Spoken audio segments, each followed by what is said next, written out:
Good evening, everyone. So I promise to be lightning fast. I know it's been a long day, so I would perhaps close this in next 15 minutes. So future of pay sounds interesting, but there's a word of caution, right? It's not about tips and trick how to dodge income tax and increase your net pay.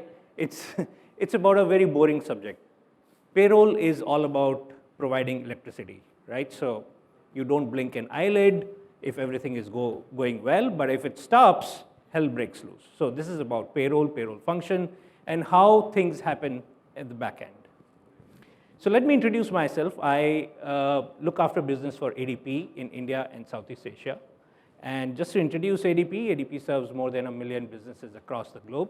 We pay 40 million people every month. So significant amount of payroll happens. Many of you would not know about us, but then we are the ones which provides the engine and makes sure that the salary is paid in time, all time. We also do $3.1 trillion equivalent to Indian GDP pass through. A lot of clients pay us money, and we disseminate the salaries to the employees. So it's a very responsible job, and we pay one American in every six. 1 in 6 Americans in the US. So this is about us, and this talk is about a research that we did a few weeks back. It's a very fresh research, and we wanted to do a comprehensive study about state of pay in India, right? So we interviewed medium and large organizations, HR leaders, finance leaders, 200 of them, and we wanted to gather insights and their perspectives. So why there was a need for such a study? The need was because India is undergoing a transition, right? 3 transitions actually. So our workforce mix is changing. You know, a lot of gig workers, contract workers, off payroll workers, they are joining the mainstream. There's a significant change happening because of financial inclusion. There are 100 million people who gets paid, and there are another 350 million people who are paid through cash or other informal mechanisms. So the intensity, the need for financial inclusion is so very high in India.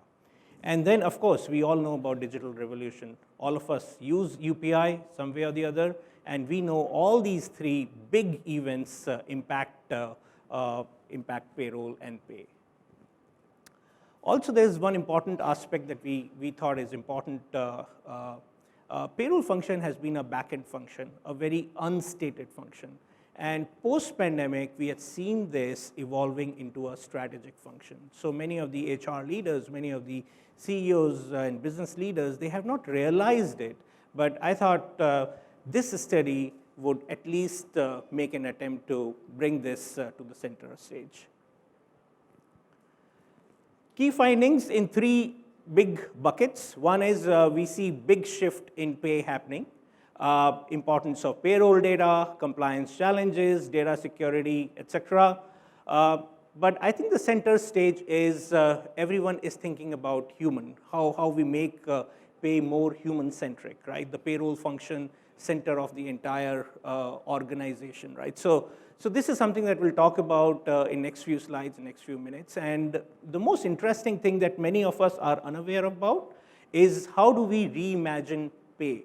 How pay can drive business growth and success? What are the new approaches which are emerging in our pay components, pay structure, and compensation and reward mechanisms? So some bit of discussion will happen in the next few slides. Importance of pay data. So when we surveyed these 200 leaders, and we find that 90% of respondents consider pay data, and they use this pay data to devise organizational strategies. These strategies around commercial and not only commercial and business strategies, but also talent retention strategies, right? So DEI, parity, a lot of things are emerging looking at this pay data. And this is a new phenomenon because pre-pandemic world, this was not so very prominent. We also see that 40% of respondents, they are receiving more payroll and employee questions from their CXOs, management. And that's important. What it highlights is a clear fact that payroll is becoming strategic. People are asking for payroll data and various nuances around it. And I think this is what makes payroll so important. More than that, I think payroll data is really helping organizations who use it effectively to attract talent. We all know about the compensation, the rat race, the challenges around pay parity and the market competition and things like that, right? So retention of talent and attraction of talent, big items. Compliance, code on wages, right? Workforce composition, how much of gig workforce we should have, how much of contract workforce we should have, and the permanent as well. The composition of that is determined by payroll data. So I think there's tremendous value looking at payroll as a strategic function, and many organizations are using it to their benefit. We all know about HR transformation, digital transformation. We can talk for hours on this, but I think payroll is very data intense and very data sensitive. No transformation is complete without payroll getting integrated.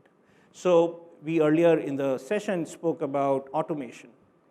Automation not happening in payroll, data flow not properly aligned can create havoc in an organization. So I think more and more organizations are realizing it, and payroll is forming a part of transformation.